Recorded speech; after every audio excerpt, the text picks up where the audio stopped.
YouTube channel exam पथ में बहुत बहुत स्वागत है। और हम लोग जो हिंदी कवर कर रहे थे, तो उसके आगे जो वर्णमाला के हम पढ़ेंगे वो है शब्द विचार। ठीक है, उसको हम शब्द सौष्ठव भी बोलते हैं। ठीक है, और यहाँ से क्वेश्चन कभी कभी एग्ज़ाम में पिक होते हैं, तो ये टॉपिक हमारे लिए काफ़ी इम्पोर्टेंट रहने वाला है। ठीक है, तो इसमें हम शब्द पढ़ेंगे। शब्द के अलावा जो हम पढ़ेंगे वो शब्द के भेद हैं। ठीक, उनका वर्गीकरण किस प्रकार से किया जा सकता है। ठीक, तो इन सब चीज़ों को यहाँ पे हम लोग समझने वाले हैं। ठीक है, अगर चैनल पे आप नए हैं तो चैनल को सब्सक्राइब करके जाएं और हमारे साथ जुड़ जाएं, जिससे कि आपको नोटिफिकेशंस मिलते रहें इजीली। ठीक है, और चलिए हम लोग क्लास को हम यहाँ से स्टार्ट करेंगे। सबसे पहले यहाँ पे हमको समझना है कि शब्द क्या होता है। ठीक है, सबसे पहले हम शब्द को ही जान लेते हैं कि शब्द क्या होता है। अक्षर हम लोगों ने पढ़ लिया था। ठीक है, तो शब्द कैसे बनता है। तो शब्द जो होता है कई अक्षरों से मिलने से जो है शब्द का निर्माण होता है। और वो जो शब्द होना चाहिए वो सार्थक होना चाहिए। कैसा होना चाहिए? सार्थक होना चाहिए, उसका कोई अर्थ होना चाहिए। ठीक है, उसी को शब्द हम बोलेंगे जिसका एक कोई अर्थ निकलता हो। ठीक है, ये नहीं कि हमने कोई भी अक्षरों को कनेक्ट करके और हमने शब्द बना दिया जिसका कोई अर्थ ही ना निकलता हो, तो उसको हम शब्द नहीं कहेंगे।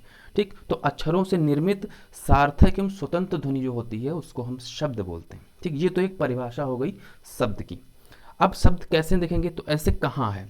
ठीक है, तो कहाँ में देखेंगे कौन कौन से अक्षर या ध्वनियाँ यहाँ पे आपको मिलेंगे। तो यहाँ से का हो गया, का के साथ क्या मिलता है? आ भी आता है। ठीक है, तो आ गया। फिर हा है और हा में क्या लगा हुआ है? आ लगा। तो कहेंगे कुल जो ये चार ध्वनियों से ये मिलकर जो बना हुआ है, ये जो कहाँ शब्द है कुल चार ध्वनियों से इसका निर्माण हुआ है। अनिल की बात करें तो आ है। ठीक है, उसके बाद नी है तो ना इससे है, और ना में क्या लगा है? ई की मात्रा लगी हुई है, तो ई क्या होगा? इसके साथ स्वर जुड़ा हुआ है। जैसे ला है और ला के साथ और क्या है? आ है। तो कुल मिला के कितनी? पांच ध्वनियों से जो है अनिल का निर्माण हुआ है। तो इस तरीके से एक शब्द का निर्माण होता है और उसका एक निश्चित अर्थ भी होता है। आगे हम बढ़ेंगे तो सामान्य रूप से जो अगर हम शब्द की बात करें तो इनके दो भेद होते हैं। ठीक, सामान्य रूप से इनके दो भेद होते हैं। तो एक होता है सार्थक, दूसरा होता है निरर्थक। जैसा कि इसमें आप इसके शब्द से ही समझ पा रहे होंगे कि इनका मतलब क्या है।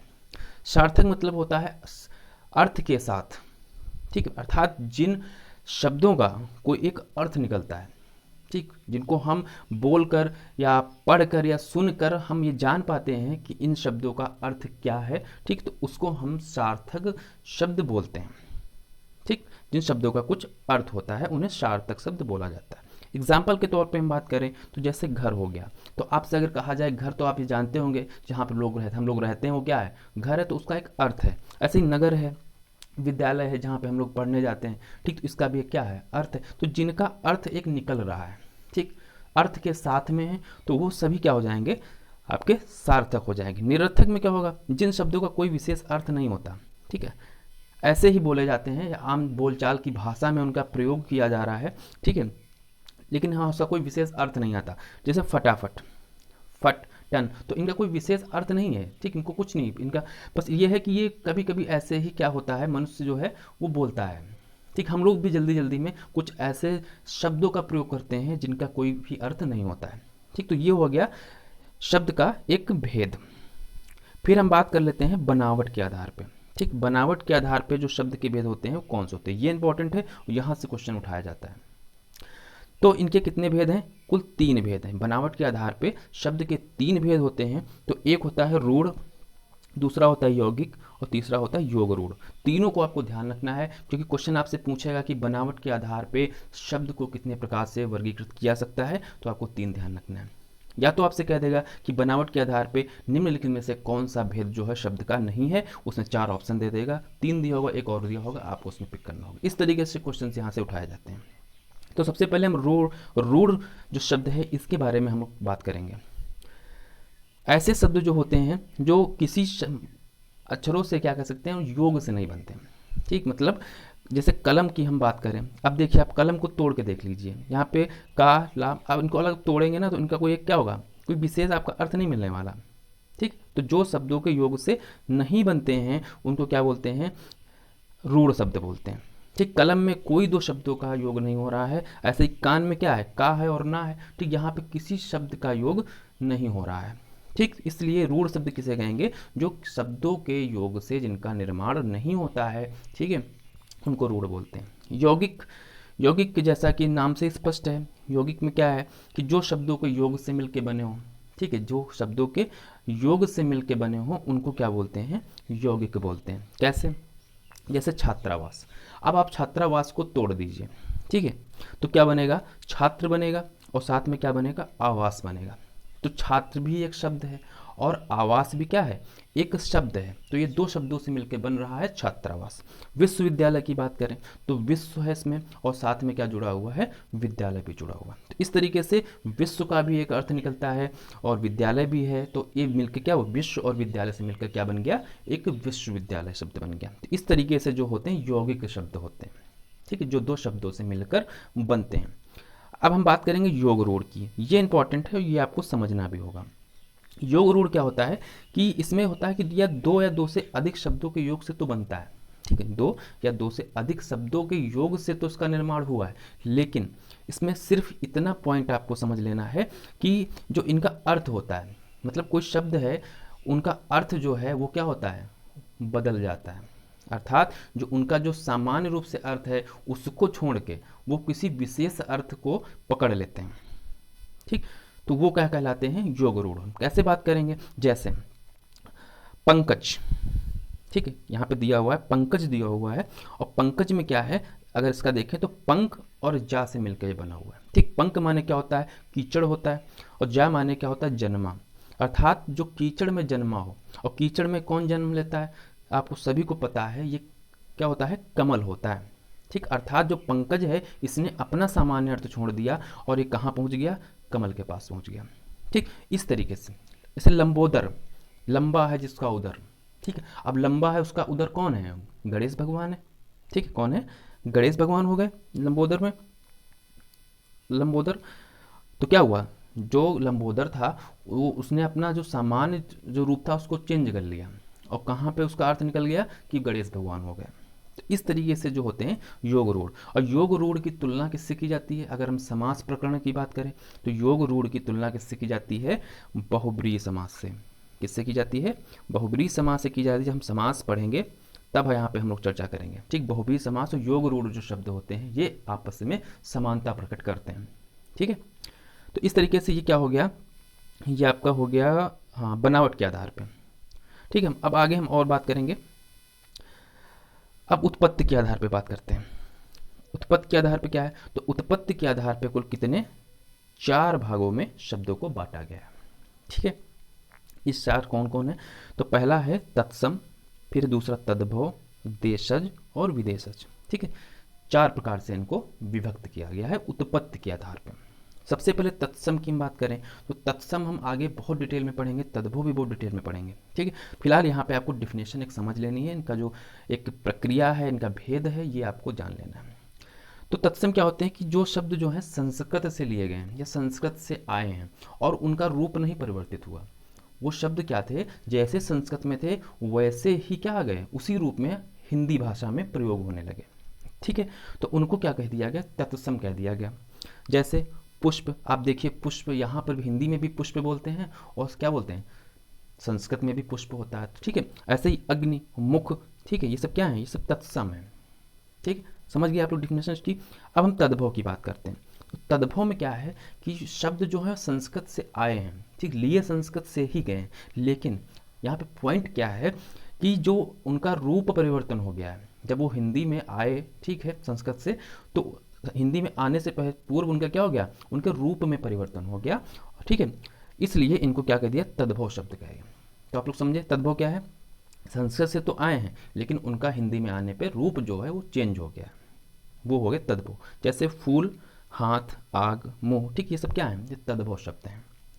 देशज में क्या होता है, देशज शब्द जो है उस बारे में क्या होता है, उस शब्द ऐसे शब्द होते हैं जिनका हमें ज्ञान ही नहीं है, मुझे नहीं पता है कि ये शब्द कहाँ से आए, किस भाषा से आए, बस उनका प्रयोग किए जा रहे हैं, प्रयोग किए जा रहे हैं, ठीक है। लेकिन ये हमें नहीं पता ये किस लैंग्वेज या किस भाषा से हमारे पास आए हुए हैं, हिंदी के हैं, फारसी के हैं, अरबी के, कुछ नहीं पता है, ठीक है, ज्ञान ही नहीं है हमको, उसको हम लोग देशज बोलते हैं। जैसे तेंदुआ, खिड़की, ठेस, लोटा, डिब्बा, ये सब क्या है, ये सब देशज शब्द हैं, ठीक। इनका हमें ज्ञान नहीं है। आपसे पूछा जाए लोटा किस भाषा का शब्द है ठीक है, तो आप नहीं बता पाएंगे लोटा कहाँ से आया है, तुर्की है, फारसी है, हिंदी है, नहीं बता पाएंगे। ठीक है, ये सब क्या हो गए, देशज हो गए। विदेशज, विदेशज में क्या होता है, ऐसे शब्द जो किससे आए हैं, विदेशी भाषा से। ठीक है, विदेशी भाषाएं जो हैं जैसे अरबी, तुर्की, पुर्तगाली, ठीक है, इंग्लिश और जापानी, ये सब भाषाएं जो हैं विदेशी भाषाएं। तो या तो वो विदेशी भाषाएं से क्या हो गए, जो के तो आ गए यहाँ पे, जैसे वो विदेश में प्रयोग करते थे वैसे हमारे हिंदी में भी उनका यूज होने लगा। या फिर क्या हुआ कि जो इंग्लिश से, या इंग्लिश नहीं, विदेशी भाषा से जब हमारे भाषा में आए, ठीक है, तो क्या हुआ, उनका कुछ रूप चेंज हो गया, रूप परिवर्तित हो गया और हिंदी में आ गए। ठीक है, तो इस तरीके से ये सब क्या हो गई, ये विदेशी भाषाएं हो गई। अब हम लोग कुछ विदेशी शब्द हैं जो कि आपके एग्जाम में बहुत पूछे जाते हैं, इनकी बात कर लेते हैं, इंपॉर्टेंट है और इसकी एग्जाम में पॉसिबिलिटी है। सबसे पहले बंगला की बात करेंगे, तो सबसे इंपॉर्टेंट, सबसे मोस्ट इंपॉर्टेंट है उपन्यास। सीधा क्वेश्चन आएगा, उपन्यास किस भाषा का शब्द है। ठीक है, तो ये बंगला का है। चूड़ांत, ये भी कई बार एग्जाम में पूछा जा चुका है, चूड़ांत। नितांत और टका, ये चार जो है वर्ड हैं बहुत इंपॉर्टेंट हैं, और ये चारों जो हैं शब्द ये बंगला से लिए गए हैं। ठीक है, आपको ये ध्यान रखना एक्यूरेट। ठीक, इसमें कोई ट्रिक नहीं है, आपको ऐसे ही इसको ध्यान रखना पड़ेगा।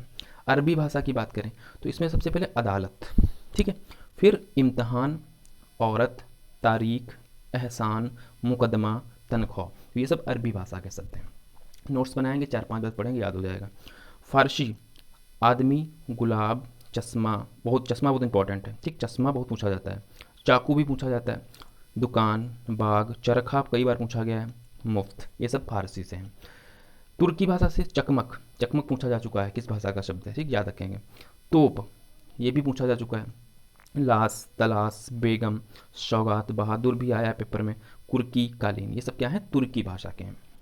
पुर्तगाली से क्या है, तो कमरा, पादरी और पेरू, ये आप 3 ध्यान रखेंगे, पुर्तगाली में से लिया गया। जापानी, मोस्ट इंपॉर्टेंट, बहुत बार एग्जाम में आया है कि रिक्शा जो है किस भाषा का शब्द है, तो रिक्शा किस भाषा का शब्द है, ये आपका है जापानी। ठीक है, तो ये सब कुछ विदेशी जो शब्द थे आपके एग्जाम में पूछे जाते हैं, ये आपको हमने बता दिए, आपकी एग्जाम के लिए काफ़ी ज़्यादा इंपॉर्टेंट है। ठीक है, चलिए आगे हम लोग बात कर लेते हैं।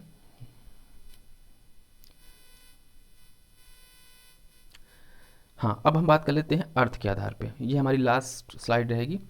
अर्थ के आधार पर कितने भागों में बांटा गया है, तो ये 4 भागों में बांटा गया है। ठीक है, पहला वाचक, इसको अमिधा भी बोलते हैं। लाक्षणिक, जिसको हम लक्षणा भी बोलते हैं। और व्यंजक, जिसे हम व्यंजना भी बोलते हैं। और सॉरी, 3 भागों में, 4 में लिख दिया। अर्थ के आधार पर 3 भागों में बांटा गया, वाचक, अमिधा, लक्षणिक और व्यंजना। ठीक है, तो हम इनको एक एक करके देखते हैं क्या है। सबसे पहले वाचक की हम बात करेंगे, तो शब्द की जिस शक्ति द्वारा किसी शब्द के साक्षात सांकेतिक का बोध होता है।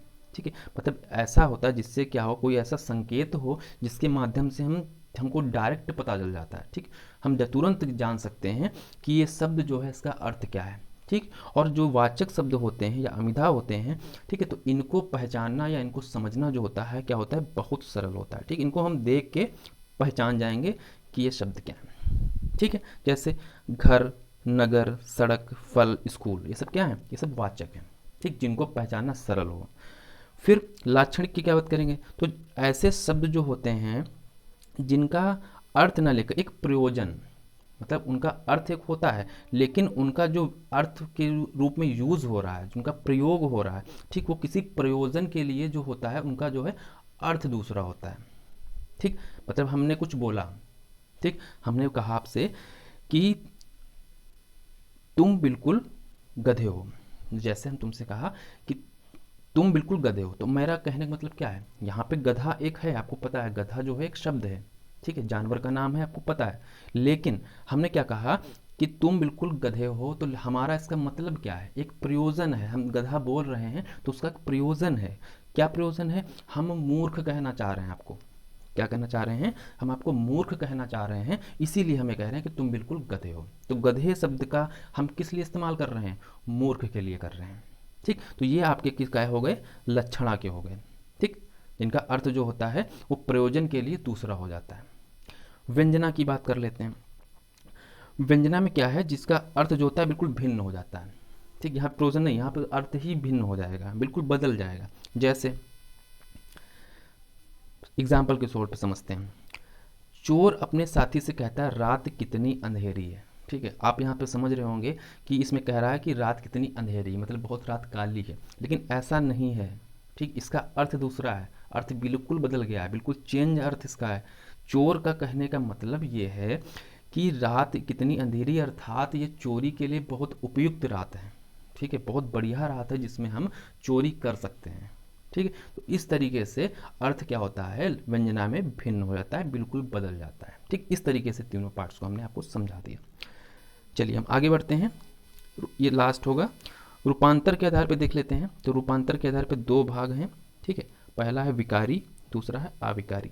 ठीक है, विकारी क्या होता है, जिसमें क्या हो, विकार उत्पन्न किया सके, और विकारी में जिसमें विकार उत्पन्न ना किया जा सके। सीधा सीधा विकारी समझते हैं। तो ऐसे शब्द जिनमें क्या होता है, लिंग वचन और कारक, लिंग वचन और कारक के कारण क्या होता है, कोई बदलाव नहीं होता है, या उनके रूप में कोई भी बदलाव ना हो। ठीक, ऐसे शब्द विकारी कहलाते हैं, जैसे तुम, वह, बालक। ठीक है, अब इनमें अगर कुछ चेंज करेंगे, बालक है, इसका लिंग चेंज कर दी तो बालिका हो जाएगा। ठीक, वचन चेंज करिए तो क्या हो जाएगा, बालकों हो जाएगा। ठीक है, तो इस तरीके से इनमें क्या होगा, विकारी में चेंज हो जाता है।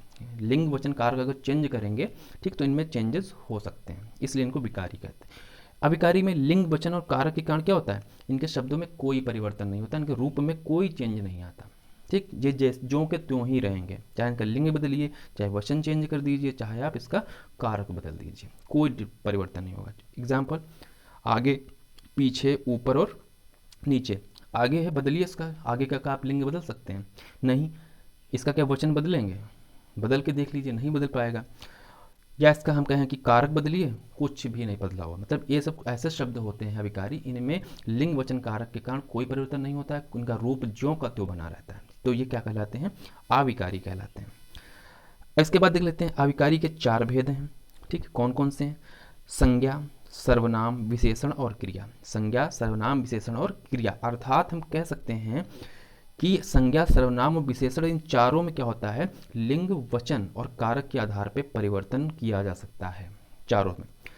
ऐसे अविकारी के भी चार भेद हैं, क्रिया विशेषण, संबंध बोधक, समुच्चय बोधक और विस्मय बोधक। ठीक है, ये चार इसके पार्ट हैं। तो हम ये कह सकते हैं कि लिंग, वचन और कारक के आधार पे इन चारों में कोई भी परिवर्तन नहीं होता है। ठीक है, तो ये हम जो हमने 8 भाग पढ़े हैं, पहला 4 तुम्हारे विकारी के और 4 अविकारी के, इनको हम आगे एक एक करके, ठीक, पूरा कवर करते हुए चलेंगे। ठीक, ये हिंदी में आपको पूरी हिंदी कवर करवा दूंगा और बहुत ही अच्छी तरीके से। इसके बाद आपको कोई बुक नहीं पढ़ने की जरूरत पड़ेगी।